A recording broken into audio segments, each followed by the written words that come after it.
গুগলের পিক্সেল ফোনগুলো মার্কেটে আসার কিছুদিনের মধ্যেই দেখা যায় যে প্রাইসটা অনেকটাই ড্রপ করে, যেটার বেনিফিটটা আমরাই পাই। এই গুগল পিক্সেল 7 ফোনটা আজ থেকে আরো মোটামুটি 1 বছর আগে, মানে 11 মাস আগে এই ফোনটা লঞ্চ হয়েছে, অলমোস্ট 1 বছর। এখন পর্যন্ত গুগল পিক্সেল 8 যেহেতু আসে নাই, তার মানে এই গুগল পিক্সেল 7a যে ফোনটা রয়েছে, হ্যাঁ 7a, এই ফোনটা এখন পর্যন্ত লেটেস্ট বলাই চলে, যদিও কিনা 1 বছর পুরাতন। বাট এই 1 বছর পুরাতন হওয়ার ফলে এটার প্রাইসটা অনেকটাই কমে গেছে। এটা এখন মোটামুটি 30 থেকে 40 হাজার টাকা প্রাইস রেঞ্জে পাওয়া যাচ্ছে এবং এই ফোনের কন্ডিশনের উপরে ডিপেন্ড করে। আপনারা হয়তো সবাই জানেন যে ইউজড ফোন কিন্তু ফোনের কন্ডিশনের উপরে ডিপেন্ড করে যে এটার প্রাইসটা আসলে কত দূর হবে। তো এই প্রাইস রেঞ্জে এই ফোনটা আপনি কিনবেন কিনা, বা এই ফোনটা আমি মোটামুটি 10-12 দিন যাবত ইউজ করতেছি, আমার ইউজার এক্সপেরিমেন্টসটা আজকের ভিডিওতে শেয়ার করব। আর এই ফোনটা আসলে এই প্রাইস রেঞ্জে নেবেন কিনা সেটাও জানাবো আজকের ভিডিওতে। না নেওয়ার কিছু রিজন রয়েছে যেটা নিয়ে আমরা সবসময় বরাবরের মতো ভিডিও শেষে কথা বলবো। তো চলুন প্রথমে দেখি এটার বিল্ড কোয়ালিটি। এটার যে ফ্রেমটা রয়েছে এটা কিন্তু অ্যালুমিনিয়াম ফ্রেমের একটা ফোন, এবং এর যে ব্যাক সাইডটা রয়েছে সেটা একটা প্লাস্টিক, এবং এই প্লাস্টিকটাও মোটামুটি চিপই বলতে পারেন। কারণ এই ফোনটা আমি 10-12 দিন ইউজ করে যেটা দেখলাম, আমি জাস্ট টেবিলের মধ্যে এভাবে ফ্ল্যাট সারফেসে রাখতেছিলাম এবং নিচের দিক দিয়ে স্ক্র্যাচ পড়ে গেছে অলরেডি। তো বুঝতেই পারতেছেন এটার প্লাস্টিক কোয়ালিটি কিরকম, যদিও কিনা প্লাস্টিকের মধ্যে স্ক্র্যাচ পড়ে এটা আমরা সবাই জানি। আর এটার ফ্রন্ট সাইড ইউজ করা হচ্ছে কর্নিং গরিলা গ্লাস 3 এর প্রোটেকশন, যেটা আমি 2017 কিংবা 16 সালের দিকে একটা ফোন ইউজ করছিলাম যেটার মধ্যে ছিল কর্নিং গরিলা গ্লাস 3 এর প্রোটেকশন। বাট 2024 সালে এসে কর্নিং গরিলা গ্লাস 3 পেতে হচ্ছে, যেটা হতাশজনক বলা চলে। তাছাড়া এর বিল্ড কোয়ালিটি খুবই ভালো ছিল, যেহেতু এর ফ্রেমটা অ্যালুমিনিয়ামের, যার জন্য এই ফোনটা ব্যান হয়ে যাওয়া কিংবা ভেঙে যাওয়া থেকে আপনি মোটামুটি সেফ থাকবেন। বাট গ্লাস ভেঙে যাওয়ার চান্স আছে, যার জন্য একটা প্রোটেক্টর ইউজ করবেন। আর যেহেতু এর ব্যাক সাইডটা প্লাস্টিকের, সেক্ষেত্রে একটা কেসও কিন্তু আপনাকে ব্যবহার করতে হবে। বরাবরের মতোই কিন্তু পিক্সেল 7 এর ফোনটা দিয়ে আমাদেরকে আইসব বাংলাদেশ ভিডিওটা বানাতে সাহায্য করেছে, তাদের জন্য তাদেরকে একটা বিশাল থ্যাঙ্কস দিতেই হয়। আপনি যদি এই ধরনের ইউজড কোনো ফোন কিনতে চান তাহলে তাদের সাথে যোগাযোগ করতে পারেন, তাদের সকল কিছু লিঙ্ক থাকছে ডেসক্রিপশন বক্সে। পিক্সেল ফোন ক্যামেরার জন্য সেরা, কিন্তু পিক্সেল ফোনের কিছু ল্যাকিংস রয়েছে যেটা এর ডিসপ্লের দিকে তাকালেই বোঝা যায়। এই ফোনের ডিসপ্লেটা আমাকে সব থেকে বেশি হতাশ করেছে। দেখেন এই ডিসপ্লের চারদিকের বেজেলটা খুবই সিমেট্রিক্যাল, রাইট? হ্যাঁ সিমেট্রিক্যাল, বাট এই সিমেট্রিক্যাল ডিসপ্লের যে বেজেলটা রয়েছে, এই বেজেল দিয়ে মোটামুটি একটা বড় ধরনের লরি ট্রাক আপনি এটা দিয়ে চালাতে পারবেন। হ্যাঁ এতটাই স্লিম যে এটা দিয়ে একটা ট্রাক চালাতে পারবেন, মানে খুবই বিশ্রী দেখতে। এত মোটা বেজেল এই 2024 সালে এসে কোনো ডিসপ্লেতে হয় আমি এখন পর্যন্ত দেখি নাই, যেহেতু এটা একটা ফ্ল্যাগশিপ ফোন ধরা যায়। কারণ হচ্ছে গুগলের প্রিমিয়াম একটা সিগমেন্টেই, মানে গুগল কিন্তু কোনো ধরনের বাজেট ফোন বানায় না, যেহেতু একটা প্রিমিয়াম ফোন, সেই ক্ষেত্রে এত মোটা বেজেল দেওয়ার কোনো রিজনই নাই। মানে দেখতে এই ফোনটা খুবই বিশ্রী লাগে, মানে মনে হয় যে একটা 15,000 টাকার ফোন। বর্তমান সময় 15,000 টাকার ফোনেও তো এর থেকে কম বেজেল থাকে। তার উপরে আমি এই ফোনের সব থেকে বেশি হতাশজনক যে বিষয়টা পেয়েছি সেটা হচ্ছে এই ফোনের ডিসপ্লে, মানে এই ফোনের ডিসপ্লের ব্রাইটনেস খুবই জঘন্য লেভেলের। আপনি যদি ডিরেক্ট সানলাইটে যান তাহলে এই ফোনের ডিসপ্লেতে আপনি কিছুই দেখবেন না। এই ডিসপ্লের ব্রাইটনেস নিয়ে খুব বেশি একটা ইনফরমেশন আমি খুঁজে পাই না। এই ডিসপ্লের ব্রাইটনেসটা কত নিটস পর্যন্ত, পিক ব্রাইটনেস কত নিটস, সেটাও আমি খুঁজে পাই না। এবং আমার রিয়েল লাইফ এক্সপেরিমেন্টস খুবই বাজে ছিল, কারণ হচ্ছে ডিরেক্ট সানলাইটে দেখতে পারি না, এবং ইনডোরে যদি আমি দেখতে চাই তখনও দেখা যায় যে এখন দেখেন যে এই ফোনের ডিসপ্লের ব্রাইটনেসটা কত রয়েছে, মানে 50%-এরও বেশি, ধরতে পারেন 70% কিংবা 65%। তো সেই জায়গায় এটা এরকম ব্রাইট, মানে বুঝতেই পারতেছেন যে এটার ব্রাইটনেসের কী অবস্থা। তাছাড়া এই ডিসপ্লেটা মোটামুটি শার্প ছিল, মানে একদম হাই কোয়ালিটি শার্পনেস যে সেটাও বলতে পারি না। আর হচ্ছে পিক্সেল 6 যেটা রয়েছে 6a ফোনটাতে কিন্তু 60 হার্টজের ডিসপ্লে রয়েছিল, বাট এটাতে 90 হার্টজ দিয়েছে। এই 90 হার্টজটা মোটামুটি ভালোই স্মুথ ছিল। তাছাড়া যদি আপনি ব্যাটারি ব্যাকআপ বাঁচানোর জন্য এটাকে 60 হার্টজে নিয়ে আসেন তখন কিন্তু অনেক বেশি চপি লাগতেছিল, অনেক বেশি মানে কেমন জানি ফ্রেম ড্রপ করতেছিল এমন মনে হচ্ছিল।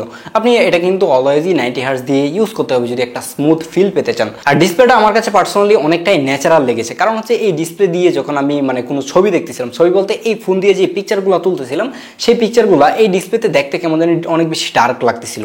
যখন আমি আমার পিসিতে নিলাম তখন দেখি যে ছবিগুলো অনেক বেশি সুন্দর ছিল, অনেক শার্প ছিল। এই ফোনের ডিসপ্লেতে এই ফোন দিয়ে ছবি তোলা যে পিকচারগুলো রয়েছে সেইগুলো দেখতে খুবই বিশ্রী লাগতেছিল। আমার মনে হয় যে এই ফোনের ডিসপ্লেটা খুবই জঘন্য লেভেলের। এখন আমি শিওর না যে এই ফোনের ডিসপ্লেটাই কি এই অবস্থা নাকি অন্যান্য ইউনিটে একই প্রবলেম।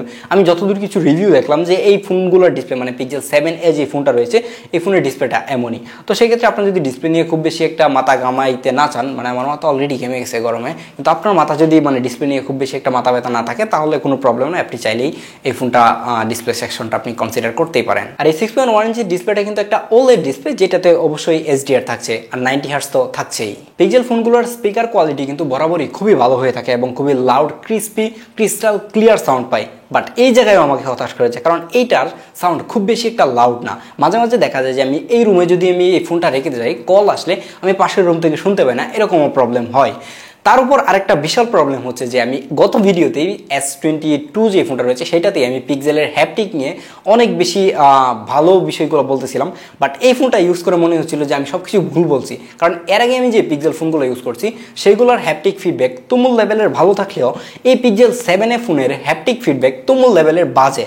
ফোন পকেটে রাখলে, কল আসলে আমি ভাইব্রেশন দিয়ে রাখলে ফোন মানে আমি বুঝতে পারতেছি না যে কল আসতেছে, মানে কোনো ধরনের ফিলই পাচ্ছিলাম না। তাছাড়া এইটার যে হ্যাপটিক ফিডব্যাকটা, এটা তো প্রত্যেকটা সেকশনে হ্যাপটিক ফিডব্যাক, মানে পিক্সেলের ফোনগুলো একদম অ্যাপডয়ের থেকে শুরু করে নোটিফিকেশন পেলাম সব কিছুতেই কিন্তু আমরা হ্যাপটিক ফিডব্যাকের যে ফিলটা সেটা পাই, বাট এইটাতেও মানে হ্যাপটিক ফিডব্যাক অন আছে, কাজ করে, বাট হাতের মধ্যে খুব বেশি একটা ফিল পাওয়া যায় না, যেটা আমি অন্যান্য পিক্সেল ফোনগুলোতে পেতাম। আমি জানি না কেন এটার এই অবস্থা হইলো। বর্তমানে বাংলাদেশে যেই পরিমাণের গরম পড়েছে সেটা হয়তো বা আমার ভিডিও দেখি বুঝতে পারছেন, আমার শার্ট অলরেডি ঘেমে গেছে, তো এই বিষয়টা একটু ক্ষমা দৃষ্টিতে দেখতে হবে আপনাদের, কারণ কিছুই করার নাই। আর তাছাড়া যদি এই গরমে এই ফোনের হিটিংয়ের কথা বলি, তাহলে এই ফোনটা আমি যেই এই রুমটাতে ম্যাক্সিমাম টাইম ইউজ করেছি, আমার আউটডোরে এই ফোনটা নিয়ে খুব বেশি একটা ইউজ করে নাই। সেক্ষেত্রে আমি যেটা বুঝলাম যে এই ফোনটা মানে হিট খুব বেশি একটা হচ্ছিল না, হিট হলেও দেখা যায় যে এই ফোনের ফ্রেমটাই হিট হচ্ছিল, এই ফোনের ব্যাক সাইডে হিটটা আসতেছিল না। এর একটা রিজন হচ্ছে যে এই ফোনের ব্যাক সাইডে কিন্তু প্লাস্টিক ইউজ করা হয়েছে, এবং প্লাস্টিক দিয়ে ডিরেক্টলি কিন্তু হিটটা পাস হতে পারে না, হিটটা ভিতরেই থেকে যায়, যার ফলে দেখা যায় যে ফোনের পারফরমেন্স অনেক সময় ড্রপ করে যদি গেমিং করতে চান, যেটা আমরা কিছুক্ষণ পরেই কথা বলতেছি পারফরমেন্স নিয়ে। এই ফোনের হিটিং মোটামুটি সহনীয় পর্যায়ে ছিল। S22 যে ফোনটা রয়েছে সেটা যে তুমুল লেভেলের হিট হচ্ছিল, এই প্রবলেমটা অ্যাটলিস্ট ছিল না। আর এই ফোনের পারফরমেন্স নিয়ে যদি কথা বলতে চাই, এই ফোনটাতে ইউজ করা হয়েছে Tensor G2 যে চিপটা রয়েছে সেইটা, এবং এই পিক্সেল 7 যে সিরিজটা রয়েছে 7S 7 7 Pro সবগুলোতেই কিন্তু G2 চিপ ইউজ করা হয়েছে। এবং সবাই হয়তো জানেন যে এই টেনসরের মা বাপ কিন্তু স্যামসাং। ইয়েস, যদি না জেনে থাকেন নতুন ইনফরমেশন আপনার জন্য, এটার মা বাপ স্যামসাং, এবং স্যামসাংয়ের যেই Exynos যে চিপটা রয়েছে সেই Exynosের ঘর থেকে এগুলা বের হয়ে আসে। যাই হোক, এই ফোনটার যে চিপটা রয়েছে সেটা একটা ব্যালেন্স চিপ বলতে পারেন, যেটাতে আপনি একদম আহামরি তুমুল লেভেলের পারফরমেন্স পাবেন না, আবার এর পারফরমেন্স নিয়ে আপনি হতাশা হবেন না। মানে এই ফোনটা দিয়ে আপনি এক্সট্রিম লেভেলের গেমিং করতে পারবেন না, হ্যাঁ করতে পারবেন, বাট আপনাকে প্যারা খাইতে হবে। তাছাড়া এই ফোনটা দিয়ে আপনি ডেলি লাইফের যত ইউজ আছে সবগুলোই আপনি করতে পারবেন, কোনো প্রকার ল্যাগ, হ্যাং এই ধরনের কোনো প্রবলেম ছাড়াই। হিটিং ইস্যু বলতে পারেন, হিটিংটাও খুবই সহনীয় পর্যায়ে ছিল, এই ধরনের যে বিষয়গুলো রয়েছে সেগুলো খুবই ভালোভাবে চালাইতে পারতেছিল। তাছাড়া এতে থাকা যে ISP রয়েছে সেইটা খুবই ভালো পারফরমেন্স করতেছিল ক্যামেরা সেকশনে, যেটা আমরা একটু পরেই কথা বলছি। আপনি যদি এই ফোনটা দিয়ে গেমিং করতে চান তাহলে গেমিংও করতে পারবেন অনায়াসেই, কোনো প্রকার প্রবলেম ছাড়া, বাট খুবই কম পরিমাণে, খুব বেশি এক্সট্রিম লেভেলের গেমিং করতে পারবেন না। এই Tensor G2 চিপটা নিয়ে অ্যাটলিস্ট আমি স্যাটিসফাইড। আপনি যদি হেভি লেভেলের গেমার হয়ে না থাকেন, আশা করি যে আপনিও স্যাটিসফাইড থাকবেন, এবং আপনি যদি হেভি গেমার হয়ে থাকেন তাহলে এই ফোন থেকে 100 হাত দূরে থাকেন, কারণ এই ফোন কেনার পরে পারফরমেন্স নিয়ে আমাকে গালিগালাজ করার কোনো রিজন নাই।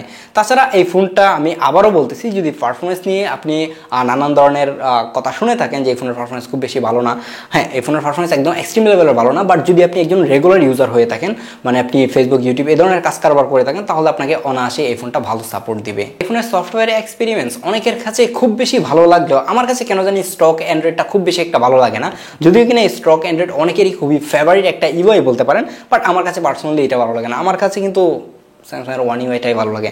তাছাড়া এই ফোনে কোনো ধরনের ল্যাগ, হ্যাং এই ধরনের ইস্যু তো ছিলই না, আর এই ফোনের সফটওয়্যারে কোনো ধরনের বাগ বাল্যকও ছিল না, একদম স্মুথ একটা ইউআই। এই ফোনটাতে কিন্তু Android 14 রান করতেছে, খুব শীঘ্রই কিন্তু 15 চলে আসবে। তাছাড়া কিন্তু আপনি চাইলে সবার আগে বেটা ভার্সনে ইউজ করতে পারবেন, হয়তো মাসেখানের মধ্যেই 15-এর বেটা ভার্সন চলে আসবে। তো সেই জায়গায় বেটা ভার্সন ইউজ করার রিকমেন্ডেশন আমার কাছ থেকে অ্যাটলিস্ট পাবে না, কারণ বেটা ভার্সনে নানান ধরনের প্রবলেম থাকে, ফোনের অনেক ধরনের ড্যামেজ হয়ে যাওয়ার প্রবলেমও থাকে, তো বেটা ভার্সন থেকে একটু দূরে থাকাই ভালো। আপনি যদি খুব বেশি ইনথুজিয়াস্ট না হয়ে থাকেন তাহলে আপনি এগুলো থেকে দূরে থাকেন। তাছাড়া এই ফোনের নেটওয়ার্ক নিয়ে অনেক ধরনের প্রবলেম অনেকের কাছে থাকলেও আমার কাছে এই ফোনটা নিয়ে নেট নিয়ে খুব বেশি একটা প্রবলেম পাই নাই, যেরকম কল ড্রপ করে যাওয়া, কলের মধ্যে কেটে যাওয়া, ফোন বন্ধ দেখানো, এ ধরনের কোনো প্রবলেম আমি খুঁজে পাই না। এই ফোনের নেটওয়ার্ক নিয়ে আশা করি যে কেউ প্যারা খাবে না। যদি খুব বেশি উইক নেটওয়ার্কে আপনি না যান তাহলে আপনাকে এই ফোনটা নেটওয়ার্ক নিয়ে খুব ভালোই সাপোর্ট দিবে। আমি শিওর যে এখন পর্যন্ত যারা বসে আছেন তারা সবাই জানতে চান যে এই ফোনের ক্যামেরার কী অবস্থা, এই ফোনটা কি এই 35,000 টাকা প্রাইস রেঞ্জে নিলে যেই ক্যামেরার আউটপুট পাবো সেটা সবাইকে মানে বেটার একটা আউটপুট দিবে কিনা এই প্রাইস রেঞ্জে। তো এই ফোনটার পিছনে দেখতে পাচ্ছেন যে দুইটা ক্যামেরা ইউজ করা হয়েছে, এবং এর মেইন ক্যামেরাটা 64 মেগাপিক্সেলের। Yes, 64 megapixel. ফাইনালি 12 মেগাপিক্সেল থেকে বের হয়ে পিক্সেল 6a থেকে, মানে 6a-তে কিন্তু ইউজ করা হয়েছিল 12 মেগাপিক্সেল, যেইটা পিক্সেল 2-তে ইউজ করা হয়তো একটা সেন্সর, সেটাই কিন্তু পিক্সেল 6a-তে ইউজ করা হয়েছে। এবং ফাইনালি 7-এ এসে, মানে 7a-তে এসে হচ্ছে যে 64 মেগাপিক্সেলের একটা লেন্স দিয়েছে, সেটার আউটপুট আমরা কিছুক্ষণ পরেই দেখতেছি। এবং এতে থাকা যে আলট্রা ওয়াইড লেন্সটা রয়েছে সেইটা কিন্তু আবার 30 মেগাপিক্সেলের। এতে থাকা যে মেইন লেন্সটা রয়েছে সেইটার ছবি খুবই শার্প এবং ডিটেল ছিল, কিন্তু এর ছবিতে মাঝে মাঝে কিছু প্রবলেম হচ্ছিল, ছবিটা অনেক বেশি ডার্ক করে ফেলতেছিল। কেন জানি এই এখনকার সময় এসে 2024 সালে এসে কেউ চাবে না যে ছবি তোলার পরে এডিট করতে, এই ধরনের প্যারা অনেকেই নিতে চায় না, সবাই ছবি একদম সোশ্যাল মিডিয়া রেডি ছবি চায়। তো সেই জায়গায় এই ফোনটা হয়তোবা যারা এই ধরনের ছবি চান তাদেরকে অনেকটাই হতাশ করবে বলা চলে। এই ফোনটা থেকে আপনি মোটামুটি র টাইপের ছবি পাবেন, যেটাকে আপনি পরবর্তীতে ছবি তোলার পরে একটু কারেকশন করে নিতে হবে, তাহলেই আপনার মন মতো ছবিটা হয়ে যাবে। যদি আপনি এই প্যারাটা নিতে চান তাহলেই আপনি এই ক্যামেরার দিকে আসেন। তাছাড়া এই ফোনটা দিয়ে যদি পোর্ট্রেট তোলেন তাহলে এই পোর্ট্রেটগুলো খুবই শার্প ছিল এবং ডিটেল ছিল, এবং এটা এজ ডিটেক্টটা খুবই ভালোভাবে করতে পারতেছিল। বাট যদিও কিনা মাঝে মাঝে দেখা যায় যে চুলের দিক দিয়ে একটু প্রবলেম করে ফেলতেছিল, বাট ম্যাক্সিমাম টাইপ কিন্তু খুবই ভালো ছবি দিচ্ছিল। আর এর ডাইনামিক লেন্সটাও কিন্তু খুবই ভালো ছিল, আশা করি এই ছবির স্যাম্পলগুলো দেখেই বুঝতেই পারতেছেন। আরেকটা কথা না বললেই নয়, এতে যে 64 মেগাপিক্সেলের মেইন লেন্সটা রয়েছে সেটা দিয়ে কিন্তু আপনি 64 মেগাপিক্সেলের মেইন আউটপুটটা পাবেন না, মানে ফুল 64 মেগাপিক্সেলের ছবিটা তুলতে পারবেন না। যেরকম অন্যান্য ফোনে আমরা কিন্তু চাইলে 108 মেগাপিক্সেল 64 মেগাপিক্সেল সিলেক্ট করতে পারি, বাট গুগল পিক্সেলে কিন্তু এটা করতে পারবেন না। এটা কিন্তু মূলত 16 মেগাপিক্সেলের ছবিটা তুলে। আর এই 64 মেগাপিক্সেলের যে মেইন লেন্সটা রয়েছে এটাতে একটা অপশন দেওয়া হয়েছে 2x একটা লেন্স, যেটাকে 64 মেগাপিক্সেলকে ক্রপ করে 2x এ ছবি তোলা হয়, এবং এই 2xটাকে আপনি পোর্ট্রেট ছবি তোলার ক্ষেত্রে বেশি ইউজ করতে পারবেন। 1x এর পোর্ট্রেটগুলো দেখতে কেমন জানি আর্টিফিশিয়াল লাগে, 2x দিয়ে পোর্ট্রেটটা নিলে অনেকটাই ফ্রেম টাইট হয়, যার ফলে ছবিটা দেখতে অনেক বেশি সুন্দর লাগে। যদিও কিনা এই সুন্দর লাগাতে গিয়ে আপনাকে হয়তো বা কিছু ডিটেল মিস করতে হবে, বাট ছবিটা দেখতে কিন্তু 1x থেকে 2xটা অনেক বেশি বেটার। আর এতে থাকা যে 30 মেগাপিক্সেলের আলট্রা ওয়াইড লেন্সটা রয়েছে সেইটাও খুবই ভালো ছিল এবং খুবই শার্প এবং ডিটেল ছবি দিচ্ছিল, বাট লো লাইটে গেলে কিছু প্রবলেম হচ্ছিল। গুগলের যেই জিক্যাম রয়েছে সেটা দিয়ে প্রসেস করে একদম লেভেল করে ফেলতেছিল, খুব বেশি একটা ডিটেল তখন থাকতেছিল না। বাট দিনের বেলা যখন ছবি তুলবেন মাঝে মাঝে ছবি কিন্তু এর মেইন লেন্সের মতোই ডার্ক হয়ে যায়। সেটা আমার মনে হচ্ছিল যে হয়তো বা সফটওয়্যারের প্রবলেম। অ্যান্ড্রয়েড 15 আসলেই বোঝা যাবে যে এটা আসলে সফটওয়্যারের প্রবলেম কিনা, সেটা আদৌ ফিক্সড হয় কিনা। কিছু কিছু সময় এই প্রবলেমটা হচ্ছিল, তাছাড়া ম্যাক্সিমাম টাইম কিন্তু খুবই ব্রাইট ছবি দিচ্ছিল। বাট এই যে প্রথমেই বললাম আপনাকে হয়তো বা একটু টুইক করে নিতে হতে পারে। আর সেলফিতেও কিন্তু একটা 30 মেগাপিক্সেলের ক্যামেরা ইউজ করা হয়েছে, যেটা দিয়ে খুবই শার্প এবং ডিটেল ছবি পাচ্ছিলাম, এবং কিছু কিছু সময় এইটাও অন্ধকার ছবি তুলতেছিল। আমার এই অন্ধকার ছবি দেখে যেটা মনে হচ্ছে যে এটা সফটওয়্যারে হয়তো বা কোনো একটা ঝামেলা আছে।